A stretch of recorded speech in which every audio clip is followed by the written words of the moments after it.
There was no one accident black spot nor a single common cause. From the eastern end of the New England Highway at Taro on Newcastle's outskirts into the Hunter Valley, the past 6 weeks saw a spike in road fatalities not experienced for some time on the region's stretch of the National Highway. So far this year, there have been 9 fatal accidents in the Hunter Valley, killing 11 people. That's despite a concerted campaign to keep the road toll down. But our statistics show that, unfortunately a lot of the accidents are happening on the highway in straight stretches where the road's at its best. With just over a fortnight to the first anniversary of the crash that killed 4 members of Armidale's Wickneyard family at Aberdeen, Inspector Tracy wants all motorists to understand that in addition to the grief experienced by the families of road crash victims, there's another human toll that affects emergency workers, like the volunteers of the Scone SES Road Rescue Team. Unfortunately, they know some of the victims and it does impact on them. If you get overstressed, well, it does affect your normal lifestyle to a great extent, so we've just got to try and overcome that. But the toll is more than just the family or the victims in the incident to start with. And this is the message from police and emergency services if you plan to drive the New England Highway over coming weeks. As we always say, don't sacrifice safety for speed. And while there have been road safety improvements here at Aberdeen, where 4 members of the Wickneyard family were killed, Hunter Valley Police say they will be stepping up their efforts over the upcoming school holidays to ensure there's no further blowout in an already concerning local road toll for this year. Gary Blair, NBN News.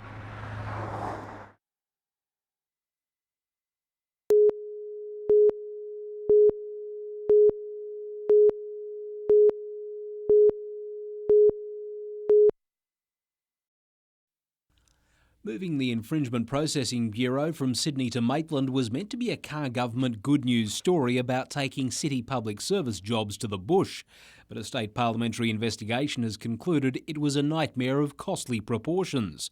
There were problems with the introduction of a new computer system, and plans for the transition between Sydney and Maitland didn't happen. The mismanagement saw the 150 Maitland staff swamped with 500,000 additional fines to process as they began their work. The Public Accounts Committee found police management failed to respond appropriately to the situation and should have asked State Treasury for help. The Office of State Revenue now has responsibility for the Bureau. The cost of overcoming the calamitous start, $49 million, which includes revenue from fines that was lost, enhancements to the computer system, and changes to the Maitland building to accommodate more staff. The committee says New South Wales Police Management provided little assistance for their investigation, offering only limited information and even preventing the computer system's designer from appearing before the committee's public inquiry. The state government has now been told to develop a basic plan for the relocation of state government departments, which covers business activities, staff, facilities and computer systems. Gary Blair, NBN News.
The Kings Australian Boomers duo of CJ Bruton and Jason Smith put the Pirates to the sword, but the Hunter side responded in its first match at Newcastle this season, leading Sydney at the first 2 breaks.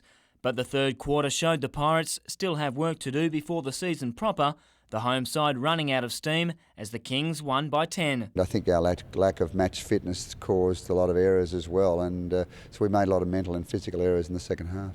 The fitness factor was no great surprise, considering the likes of Ben Melmoth and Geordie Cullen have missed a chunk of pre-season training with injury and illness. They're sure to be in better shape before next week's season opener, while the Pirates will also have their second American import player on board from Monday. He'll add some much-needed additional power in the offensive department to assist main scorers Cullen and Kavossi Franklin. Ryan's going to give a lot to our side because he can score, but he can score inside and out. Hunter plays the Kings again on Sunday in the last pre-season trial, with the Pirates faithful starting to see real hope for the season ahead. Todd Nardi, NBN News.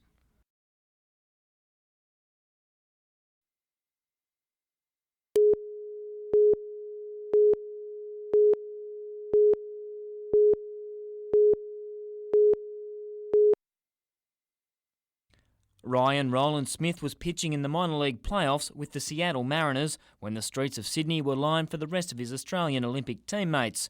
For the 21-year-old, his welcome home committee was students from the Hunter Sports High today, and he was only too happy to relive the Australian baseball team's amazing effort to beat some of the sport's international powers on the way to a silver medal. Yeah, like baseball countries around the world, we shocked Japan. That was a huge upset for them. Not given a chance with a bat, but the 26 students from the Hunter Sports baseball program did feel the pitching power of the solid left-hand Olympian. A couple of fastballs, mixing a few curveballs, just see what they got. So yeah, they look all right. They look good. So.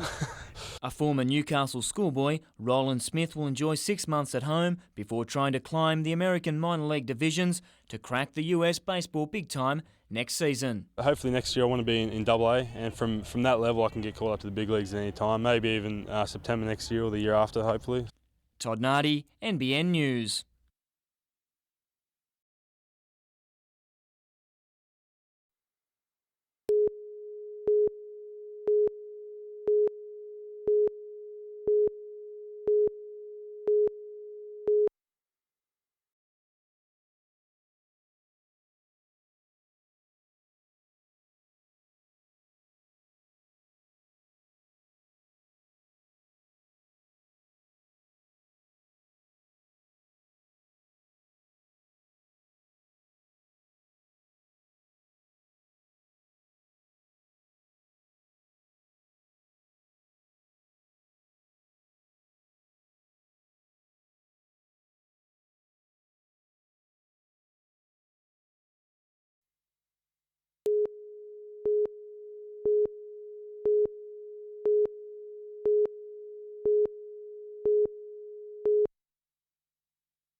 Spending most of his time on foreign shores while surfing the world tour, Jai Burns just loves being back in home waters. Having completed his 6th year on the Pro Tour, the 24-year-old slipped back to 10th in overall standings after being anchored in the top 5. I was probably surfing better than I have on previous years, but it just comes down to luck. I was disappointed. But that only spurs him on for next year. You think back and what are you doing it for? What's the reason you're competing for? And it is to get to the number 1 position. Well, that's my goal anyway. His most immediate aim is winning his hometown's pro event this weekend. 3 times he's finished second and was on track last year again before the event was called off. I'm always a bridesmaid, Yeah, it's a bit of a pity I haven't won it yet, but I'm looking forward to just get out there. I'm not putting too much pressure on myself. To be run along with the Steel City Classic, surfers are just hoping for good conditions as the country's leading riders head to town for the weekend. A new format too for Sunday's Hornsby to Warners Bay Cycle Classic. For the first time, it'll be run as a teams event, but with state and national road racing points on the line, individual honours will be the overriding aim. Trent Wilson has returned for a possible hat-trick of wins, while some visiting European riders are also set to feature.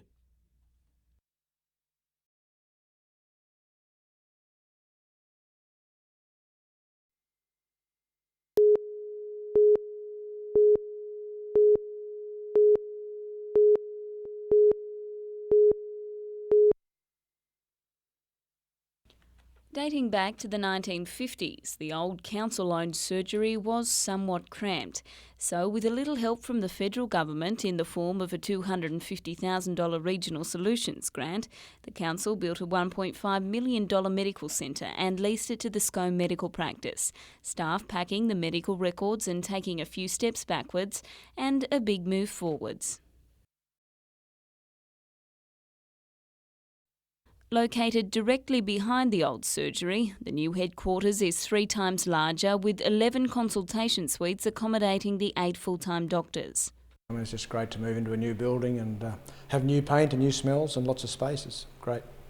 The initiative has come not a moment too soon. 4 of the GPs are expecting to move back to metropolitan areas at the end of the year, so the council is hoping the modern facility will entice new blood. But they're going on for mainly personal reasons, which is the way of medical practice these days. People come for a brief look and then move on. But yeah, I think to have these surroundings just makes it much easier to attract people. The practice also includes extensive facilities for nurses to help lighten the workload for doctors.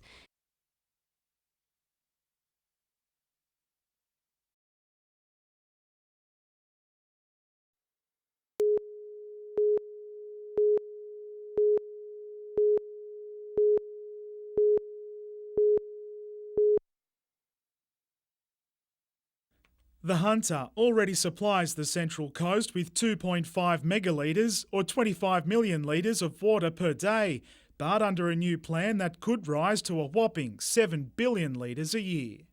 It's a contingency plan for them because they're so low at the present time. If they got substantial rains, they would need to carefully consider whether the scheme would continue. The Central Coast Water Reserve stands at just under 25% of its capacity. In the Hunter, it's 74%, and in the meantime, Hunter water authorities say they can meet demand in both regions. At the present time, we've said to them, if we were to go into restrictions, then we would reconsider the supply of water to the Central Coast. It's a bittersweet deal for the Gosford and Wyong Shires. Although the project would go a long way towards helping to ease the water shortage, it comes at a cost. If approved, a rates hike is expected on the Central Coast to pay for the scheme, while in the Hunter, it's anticipated the proceeds will fund cuts in water supply charges. That money, that revenue that came in would be passed on to customers through lower rates. Adam McKilrick, NBN News.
Wherever there are aircraft, you can expect to find a flock of aviation buffs. The usual crowd has swelled dramatically this week, and this is the reason. Today's treat, a display by the Air Force's most recent recruit, the Hawk lead-in fighter. The 76 Squadron jet will perform at the Amberley Air Show near Brisbane this weekend, with the aim of enticing some prospective aviators to join the Defence Force. And within a few years they can be doing exactly the same thing Well, maybe not exactly what I was just doing, but they can be flying the aeroplane, working up to down the track, doing something what I just did. It only lasted 10 minutes, but these numerous handling manoeuvres are the results of hours of practice high in the sky. Success relies on pilot discipline. A display that is set down, I need to follow that set of manoeuvres exactly. And if today's crowd reaction is a guide, this display is almost perfect. Pretty close to 10. Well done. Unreal. Fantastic, yeah. Excellent. Upside down they were flying. It's really good. In addition to the Hawk, FA-18 Hornets from Williamtown will perform at Amberley. Gary Blair, NBN News.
Zipping around the streets of Newcastle, seated in the low-to-the-ground style of bicycle known as a recumbent, John Griffin is clearly a bloke who turns heads. While recumbent bikes are not new, the aptly named Griffin-powered vehicle has one big difference. The Maitland farmer and part-time inventor has designed a centre hub steering mechanism, as opposed to the traditional above-wheel fork system. John has a patent on the idea, which he believes will take the bumps and jolts out of cycling. It has a redirectional suspension torque arm, whereas all road shock is redirected from the vertical to the horizontal plane and cancelled out actually within the frame. Not quite a Harley-Davidson for pedal heads yet. The Hunter Valley invention is built for speed though. Once fine-tuned, it's expected to travel at 90 kilometres per hour. But first the inventor needs to secure backing to mass-produce and market the machine. It's for anyone who wants a comfortable, high-speed vehicle. But for all its engineering innovation, there's one old-fashioned problem the Griffin-powered vehicle won't be immune from: a flat tyre. Todd Nardi, NBN News.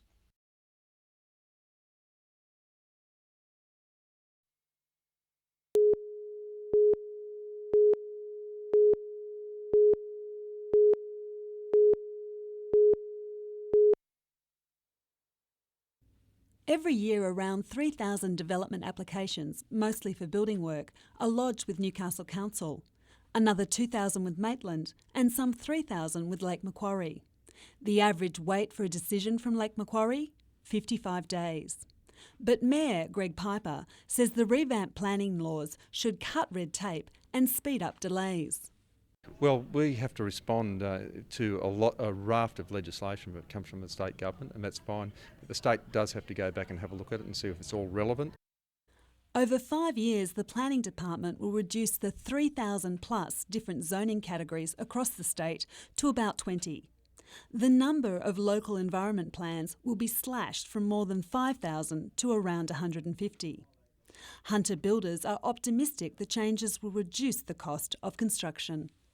We believe that it will contain costs. We certainly don't want to see development applications blow out, maybe the costs increasing by 10 or 15% in a project.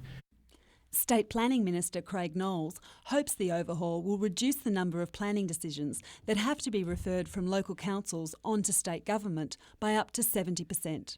Christine Tondorf, NBN News.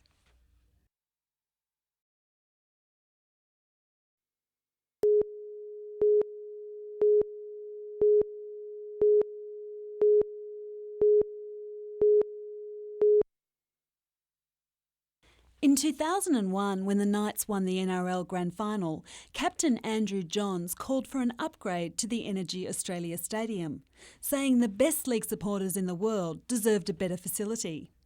Today, member for Hunter, Joel Fitzgibbon, promised $20 million to finish the stadium upgrade should the ALP be elected to govern.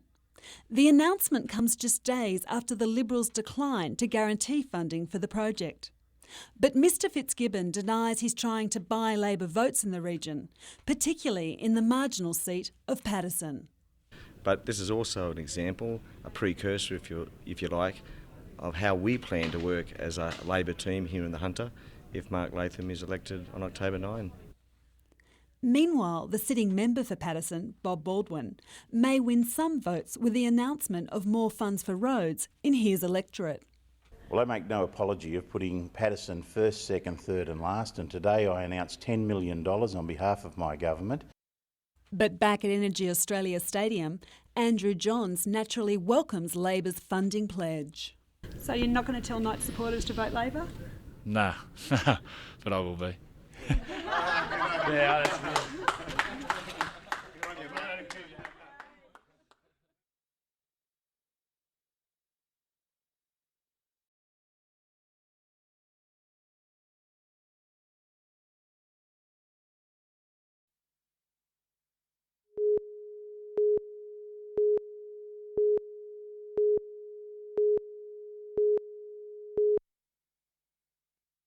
In Newcastle, to lend support to federal member Sharon Grierson, Garrett, who's running for a federal seat in Sydney, attracted plenty of attention for his rock star status as well as his politics. Infamous Newcastle resident, the serial pest, presented Garrett with a DVD of his greatest hits. But it was members of the Wilderness Society who put pressure on the one-time vocal environment campaigner over Tasmania's forests. Both have said that they will announce what the policy is, but it's now less than a week before the election and all we've heard is we will save the old growth forest, but of course the devil is in the detail and we want to know what that is going to be. I care and always have cared a great deal about environment issues, including Tasmania's forests. Many in his prospective electorate of Kingsford Smith don't want a major expansion of the Port Botany container terminal, a development that Newcastle would love to win.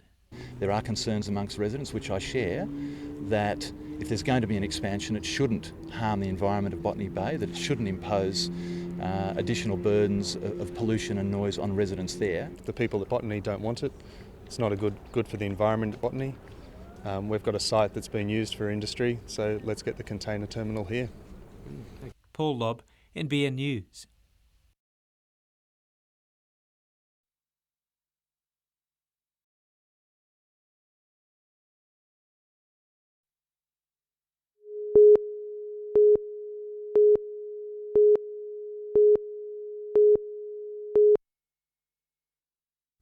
While organisers admit Matara has had some lean years recently, thousands of people have already flocked to the festival in 2002. Just 3 days into the 9-day event, it's being described as the biggest since the mid-90s. All festivals have their ups and downs. They go in circles and up and downs, and we feel that Matara is on its way back again now. Matara literally means hand of friendship, but today it was all about man's best friend, the grace and intelligence of Border Collies shown off by the debut of Flyball at this year's festival. It was, however, simply a preview to the Pets on Parade show. This year the puppies were put out as a little puss named Misty was just too popular in the cutest pet category. Also high on the cute factor, the winner of the best dressed pet. While the Shades must have been hiding a grand final hangover for this bulldog, judges couldn't go past a bearded bloke and his wolfhound in the pet and owner look-alike contest. And for one giant Great Dane, it was lucky Curiosity only ever killed a cat. Todd Nardi, NBN News.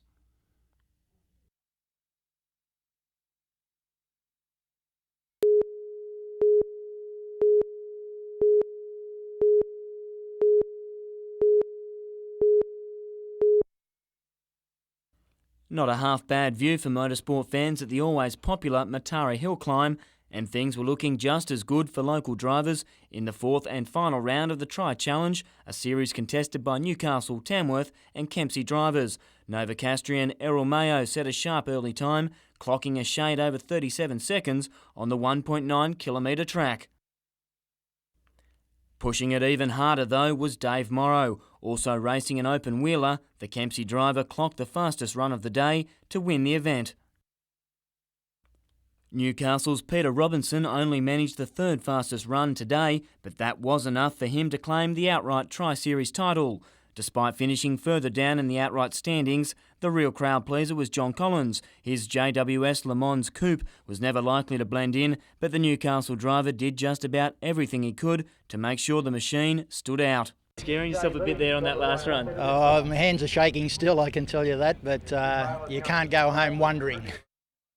And doing Tamworth proud, Tirana driving pair Alan Gundy Hunt and Matt Halpin dominating the sports sedan class. Todd Nardi, NBN News.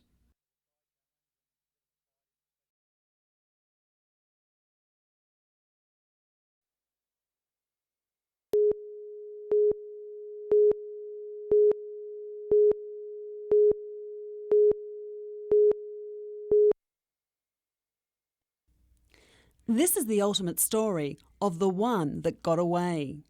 Thieves stole some 20 tonnes of seafood and a refrigerated truck after breaking into the business on the weekend. Taking mainly boxes of prawns and scallops, the robbers bypassed lobsters, leading police to believe they were stealing to order. We know that the amount of property stolen from the warehouse was considerable, and we believe that this market was predetermined. The thieves cut through a wire fence and reversed the truck to the door of a large freezer room, then used power tools to saw through the fridge's panel. The culprits almost netted a second truck of fish, but were disturbed by a burglar alarm. Still missing is the blue and white Pantac truck with registration VBF 492. Meantime, a man assaulted an employee and stole a large amount of money from the Alder Park Bowling Club. What we're looking for is anyone that saw a male running from the bowling club about 5:30 a.m. this morning in the Bridges Road, New Lambton area to contact Waratah Police. Anyone with information on these crimes can also call Crime Stoppers on 1800 333 000. Christine Tondorf, NBN News.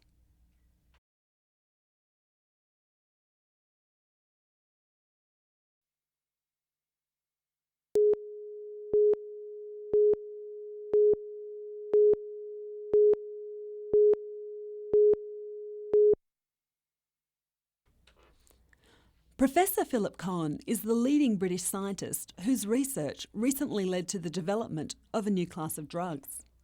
In town for the HMRI Cancer Conference, the professor says Newcastle is like his hometown of Dundee, in that its traditional industries shut down.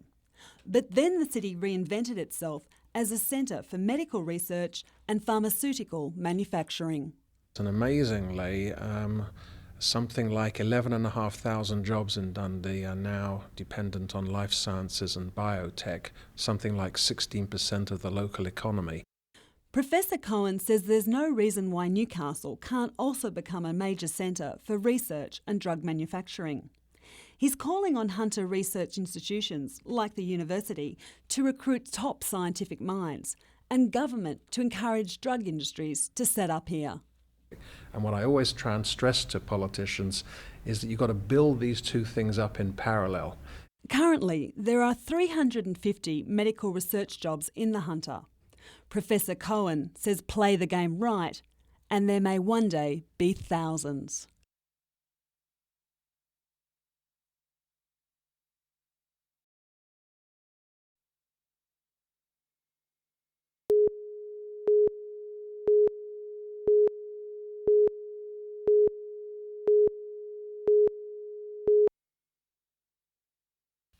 As chefs created masterpieces designed to dazzle the lips but also likely to widen the hips. They were participating in the two-day Calabat chocolate dessert competition, with the winner receiving a trip to Singapore. But surely being able to taste one of these amazing creations is reward in itself.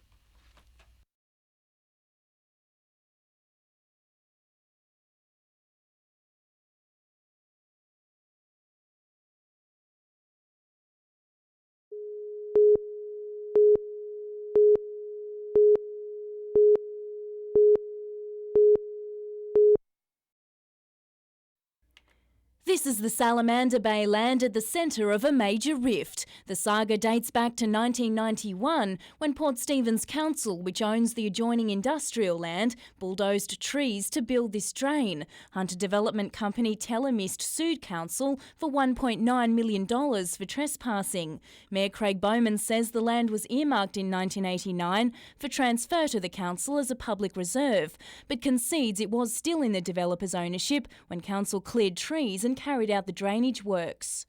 The developers, Telemist, claimed the value of the land had been diminished by the loss of the trees, and as a result the development was now financially unviable.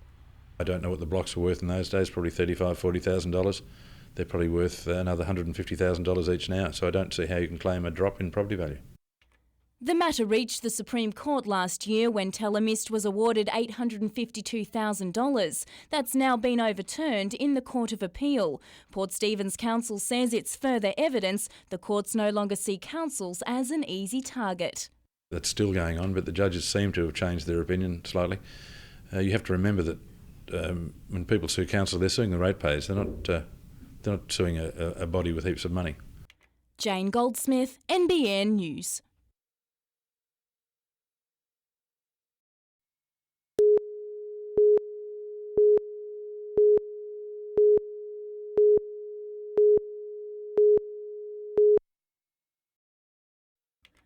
According to the University of Newcastle, 102 junior doctors are needed each year in the Hunter, Central Coast and New England regions. But with the university's medicine course capped at just 80 places per year, the current intake falls well short in a region with a serious GP drought.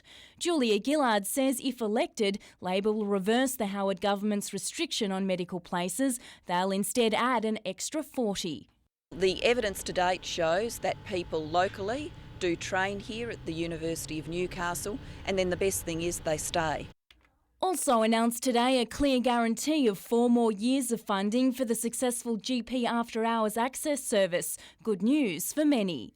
And to be able to see a doctor within a short period of time and not have to wait rather than go to the emergency department, it's been absolutely great. Unlike the Liberals' support for the service, Julia Gillard says there are no reviews, evaluations or conditions attached. Well, I'm glad they've decided to support the coalition because Tony Abbott announced weeks ago that the funding would be extended to 2008. Jane Goldsmith, NBN News.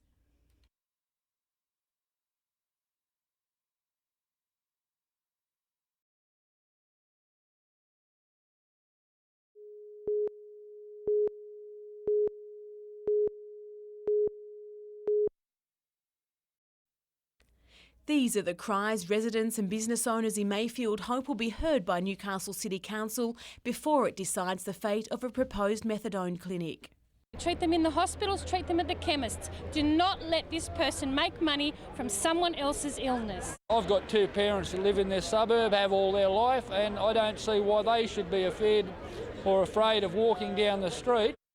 New South Wales Health declined the application for a licence to supply methadone through a private facility on Maitland Road in June this year. However, the developer Australian Polyclinics is not giving up its fight, with a development application to be considered by Council on the 2nd of November.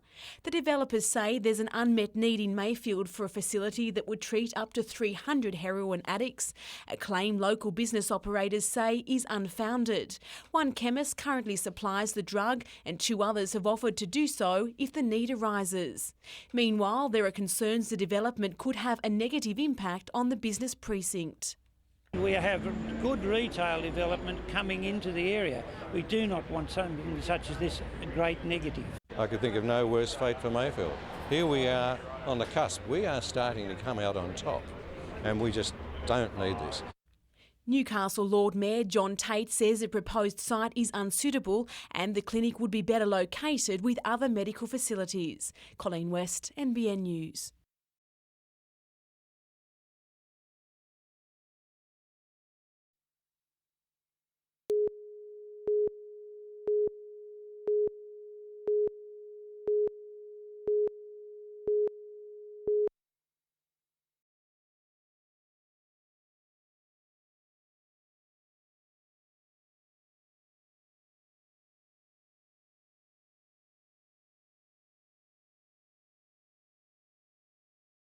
Also, I'd like to thank the Newcastle Police for what they've done for me, and especially Channel 3 for taking the film of this criminal, if you like, leaving the scene in my car, but the outcome's come up all right and no one's got hurt, and that's the main thing.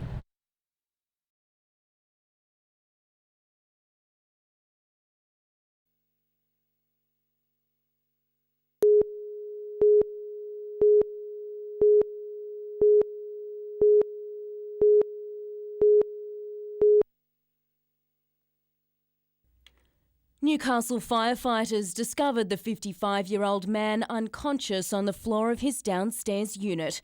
He was quickly pulled from the burning flat in a critical condition, but later died at John Hunter Hospital. His unit in this public housing building was gutted by the fire just after 11 this morning. The neighbouring and upstairs units were also badly damaged by smoke, and all nearby residents were evacuated. Newcastle fire investigators say the man was trapped inside the unit during the blaze. The fire started in the kitchen and the gentleman has been confused or disoriented, and apparently he's gone back into the kitchen, hidden under the table, which wasn't very much protection at all. His neighbours, who knew the man as Rob, described him as a nice, friendly bloke who was a strong Knights supporter and had lived in the unit for many years. It's also believed he was suffering from bowel cancer and epilepsy. Passers-by heard the smoke detector go off and said the unit was engulfed in fire within minutes. It's not yet known exactly what caused the blaze. The first fireman saw foodstuffs light on the stove. We don't know whether that's caused it or not. Jane Goldsmith, NBN News.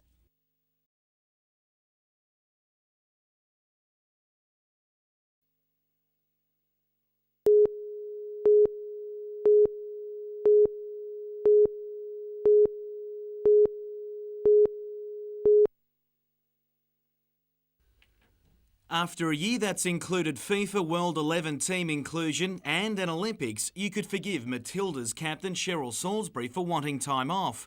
But after 3 years competing overseas, the skipper of the Pride wants to restore some to her home team after a few lean seasons. I can't wait to get into the season and start beating some of these teams to show them that Northern's going to win this year. You can't argue with their chances, given their preparation includes a 1-0 win over the highly rated Queensland Sting last weekend. But it's their squad that reeks quality. Matilda's vice-captain Joanne Peters joined Salisbury, along with their former US League teammate Lindsay Jones, with Australian squad member Katie Gill highlighting the array of younger talent. The roster has it all. In the past couple of years, they've lacked a bit of maturity in the team and leadership, and in those tough times where you need someone to stand up and take a bit of control. So hopefully with myself and Joey this year we can do that.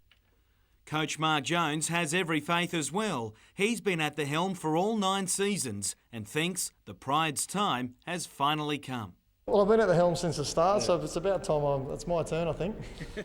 The Pride kicks off its campaign tomorrow at home against the defending premiers, New South Wales. Jim Callanan, NBN News.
A steady stream of voters passed through the gates at Thornton Public School, and several of the 11 Patterson candidates were on hand to capitalise on the numbers.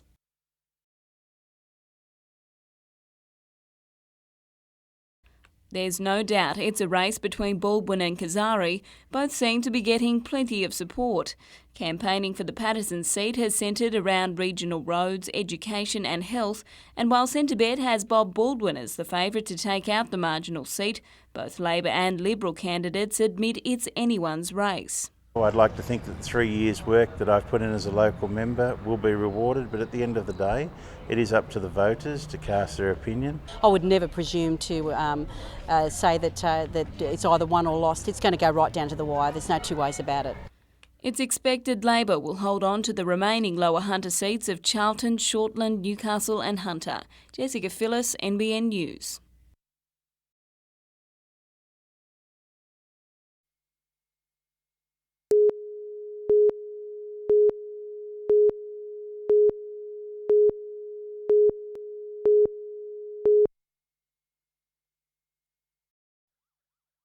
We all know when the Rural Fire Service is on its way to an emergency, but few of us know what really goes on once volunteers arrive at the scene. Today, members of the Madawi Brigade shed some light on the process by fighting a mock house fire. Is to try and instil in them that time is of the essence. So if they go, they know what the procedures are in calling the emergency services. After identifying and addressing risks, such as the nearby LP gas cylinder and electricity meter box, firefighters enter the building with breathing apparatus. They conduct a quick search of the premises to try to find anyone who's unaccounted for, then they go into the extinguishing phase with a high-powered fan used to disperse smoke. Soon after, mission complete. Jessica Phillis, NBN News.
It was a nervous wait for member for Patterson, Bob Baldwin, but as the night unfolded, so too did the news he was desperately hoping for. I've just had a phone call from my opponent, Giovanna Kazari, congratulating us on our win. It seems his campaign, built on promises of better roads and healthcare facilities, had all the right ingredients, resulting in a 12% swing to the Liberal Party and 52% of the primary vote. What I promised for the next 3 years is as much strong and quality representation as they need. For ALP candidate Giovanna Kazari, who declined to comment today, it was a very different story, a swing against Labor in keeping with the national trend. It seems the party still has a place in Newcastle though, Sharon Grierson elected for her second term. Newcastle now, I don't ever see us getting funding for the stadium, and 40 medical places now that we were offering will go. Bulk billing stays harder. There were similar results in Charlton, Kelly Hall celebrating victory, while in Shortland, Jill Hall snatched 50% of the primary vote, and Joel Fitzgibbon will be returned to office in the Hunter. With 79% of votes now counted, celebrations have already begun. Colleen West, NBN News.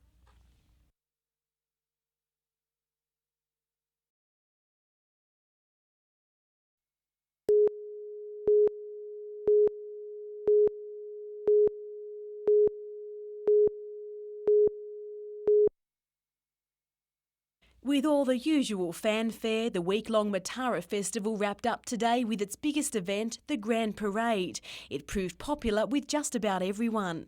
There was a distinct Olympic flavour, and added to that was lots of dancing and some good old music. Meanwhile, in Derby Street, it was standing room only, as thousands experienced what has become one of Newcastle's most popular community events. There was more than one way to see the sights and taste the delights of the Derby Street Fair, and there was certainly no shortage of things to do, with more than 40 stalls and 30 local businesses aimed at pleasing even the most fussy person.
This is a sight not seen in Lake Macquarie for more than 20 years, a playful dolphin riding the bow wave of a cruise boat. Bill and Sue Gibson, who own the Wanji Queen showboat, are on the lake nearly every day and say dolphin sightings are becoming more frequent. Oh, we thought, great, look at this, damn dolphins. It's something that we've never seen before. When I was going to school back quite a while ago, we've seen them off Wanji Point, but this is the first time we've seen them down this far, or this end of the lake. They ride the bow wave and they go out and have a few jumps occasionally. This encounter was just off Spears Point, where walkers and cyclists are also spotting the natives. And then it actually jumped out of the water and it was really exciting. It was great fun. And since then, my husband and I have seen 3 on different occasions, and each time it gives you a thrill. Long-time locals say the banning of commercial fishing and efforts to prevent runoff reaching the lake have helped clean up the waterway, encouraging more fish and now dolphins to return. This one, with a distinctive chunk missing from its dorsal fin, has been named Queenie by the crew of the showboat. Paul Lobb, NBN News.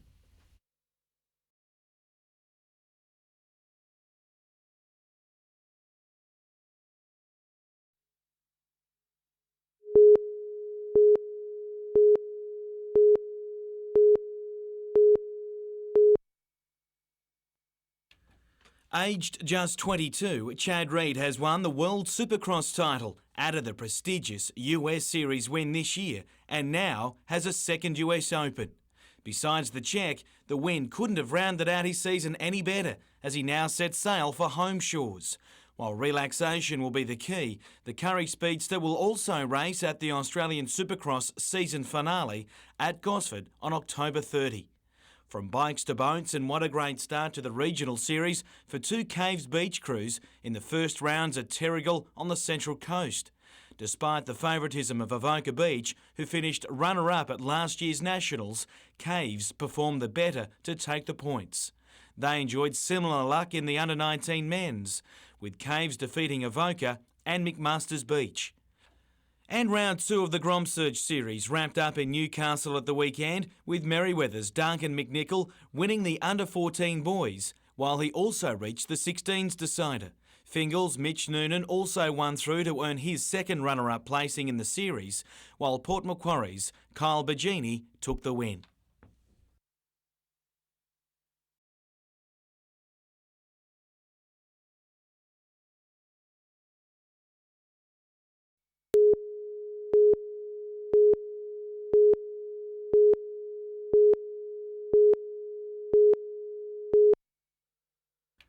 Stand-in skipper for much of the Pirates' first season, Matt Shanahan was a shining light for the fledgling side. Now with Perth, he sunk 19 points at the weekend and would be looking for a similar haul against his former club.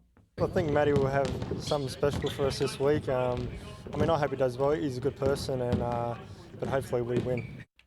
The Pirates co-captain growing ever confident the more he plays after his long recovery from a broken bone in his foot. But like everyone, also pleased to have chalked up the first win of the season. We definitely had good patches, but nothing to get carried away with. When we look at the game, we can definitely see how we can do better. It'd be great to see what more import Brian Weathers can muster, given his show-stealing performance on Friday night. In just his second game, he returned great numbers, including 24 points and 10 rebounds. Well, yeah, we expect to play like that. We know what we're capable of now, and we just want to keep building from that. The idea is never to take steps backwards; it's to keep going forward. Wednesday night's game will be the Pirates' third straight at home before their first on the road this weekend against Adelaide. Jim Callanan, NBN News.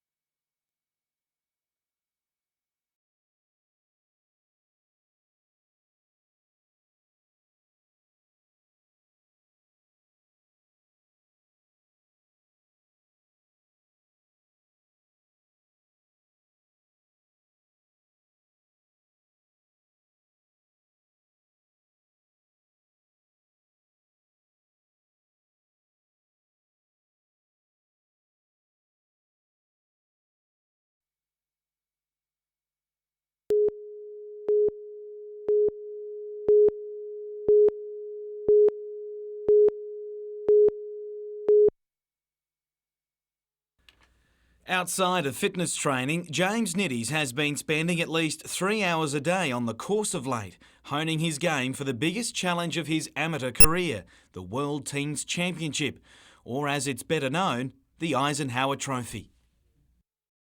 This is the pinnacle of amateur golf, and if you are an amateur and you're serious about golf, everything leads to actually making this team. Today's temperatures were a good indication of what to expect in Puerto Rico, where the three-man Australian team hope their ability to cope will outlast everyone, including the white-hot American team who return as champions. Everyone's a good golfer at this tournament, it's just who's going to win it in the mind, and I think that's where we might take it out. Nitties knows all about pressure golf. He was the top-ranked amateur in both the Australian Open and Masters earlier this year, finishing 8th overall in the latter. This summer, it's almost certain he'll be returning to those events as a professional, with the Eisenhower shaping as his amateur career swan song. My goal is to turn pro at the end of the year, and that's not far away. To leave the amateur ranks on a winning note from this event would be unbelievable. He flies out on Monday for final preparations in Florida before the championships begin on October 28. Jim Callanan, NBN News.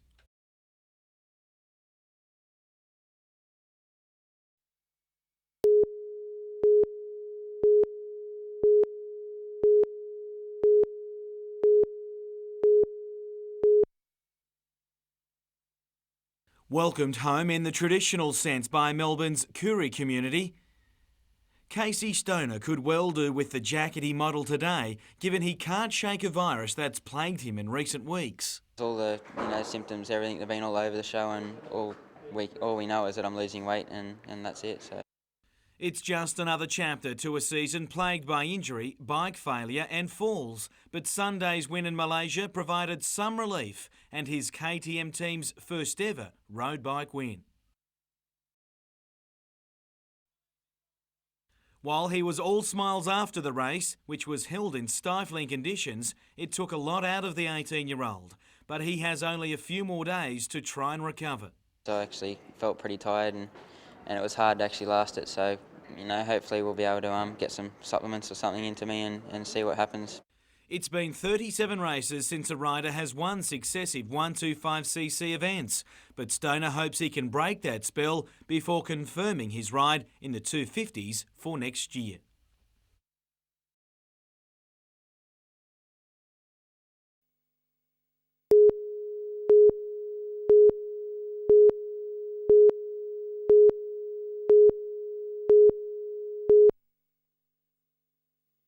After a warm night, temperatures across the Hunter quickly began to soar. By 9 o'clock this morning, the mercury had already risen above 30 degrees in Newcastle, Gosford and Scone. Many chose the beach in search of some relief from the heat, with others venturing down to their local baths. Over 35 degrees, what do you think of the heat today? Oh, very hot. Very, very hot. The hot wind. It's going to be a very warm summer, but we like the summer. For the very young and very old, extreme heat can hit hard, with doctors today reminding people to drink plenty of water. The children are especially prone to dehydration. Today especially we've got to be careful not leaving children in cars, out in the sun, while nicking into the shops or into the supermarket to buy your food, etc. It will only take minutes before they start to dehydrate. A little relief from the heat is expected tomorrow, with temperatures predicted to remain in the high 20s. But when you're holidaying from England, this heat seems like heaven. Oh, it's fantastic. Because I phoned home this morning and it's cold and it's windy and it's rainy and everything. So it's fantastic. We'll have all the weather details for you tonight at 10 to 7.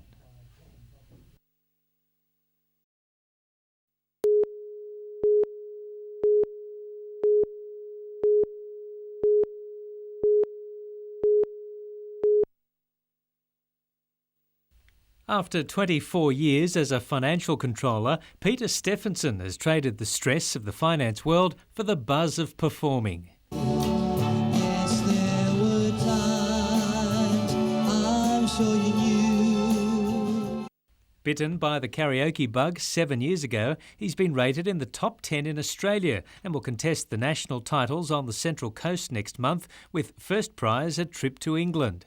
The Newcastle-based artist is hoping his decision to chuck in work and follow his dream will lead to a new career in music. I've always loved singing, love singing and performing, and these sort of competitions give you a chance to be discovered, I suppose. People in the crowd might see you and think he's not too bad. Well, sign him up. So you can only hope. I did it my way.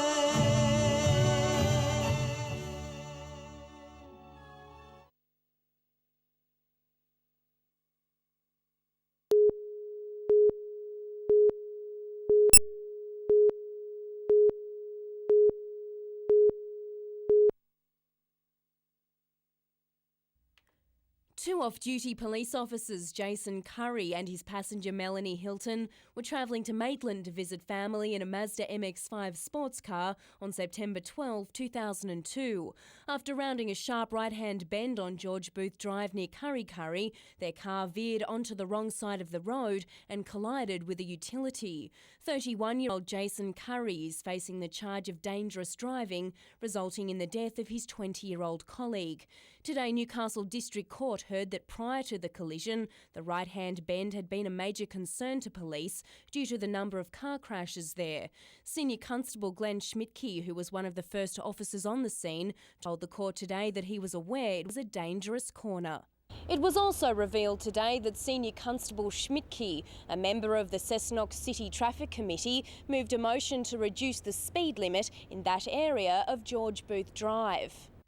That was prior to the collision. The Crown Prosecutor also questioned Constable Schmidtke's awareness on the bend. In that area, you noticed gravel? There was a layer of gravel. It can be dangerous to drive on a road with an unexpected layer of stones. That's why you look for that sort of material on the road? Yes. The trial continues tomorrow. Jane Goldsmith, NBN News.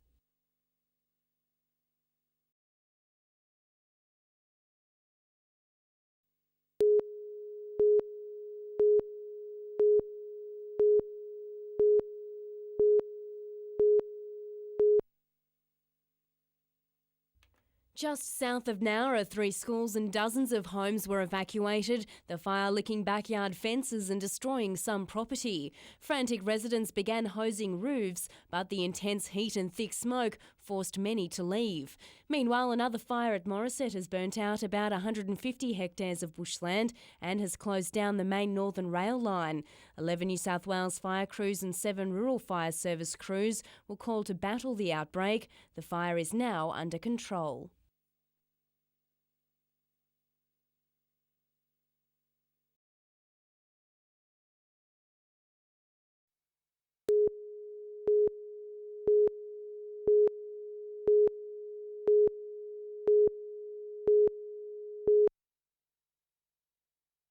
Seasoned police say they were taken aback when they arrived at the scene. The late model Ford utility looked like a car bomb had gone off, with sections of the vehicle strewn like shrapnel across the road and nearby paddocks. Investigators say the ute was being driven along Woodbury Road at Taro just after 6 o'clock this morning when it struck a power pole, the chassis breaking into 3 main pieces. A testament to the forces involved in the impact, the transmission was found in an adjacent paddock. The ute's tail shaft also flung from the impact zone. The driver, a local man, died at the scene. Crash Investigation Police from Newcastle spent the morning gathering evidence and looking for clues which could explain why the crash happened. They're calling for any witnesses to come forward who could shed light on the moments before the impact. Paul Lobb, NBN News.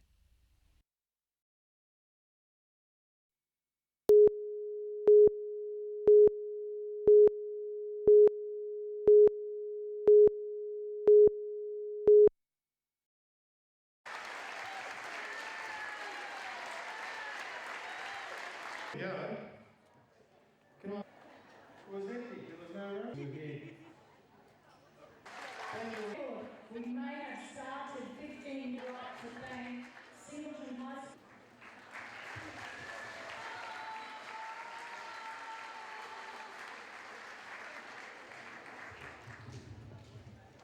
That finishes our days.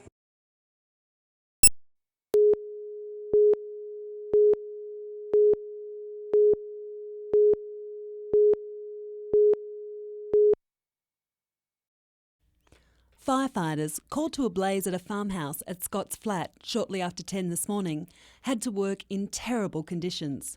The building was already fully alight and the hot, blustery winds were unrelenting. It's understood that a member of the Rural Fire Service collapsed shortly after arriving on the scene. Unfortunately, as a result of the fire, a 60-year-old man has passed away, and police are investigating that part of the fire at the moment. The owner of the house was at home and first noticed the fire on the front deck. In all, 4 units, including 2 from the New South Wales Fire Brigade and 2 from the Rural Fire Service, fought the fire on Glendon Road. The fire has dealt a severe blow to the small rural community.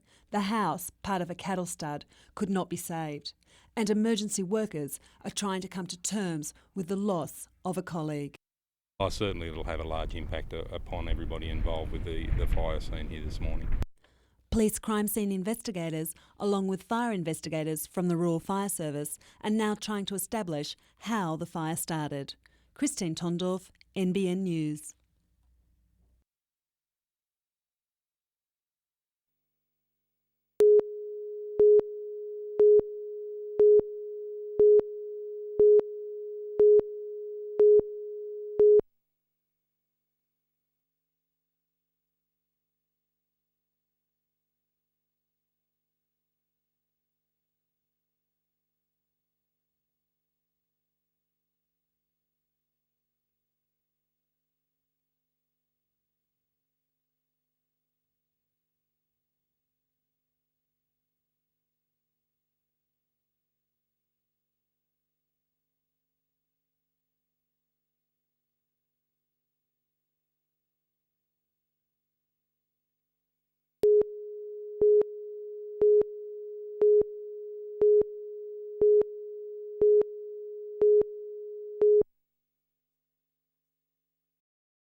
kissed her and she kissed me.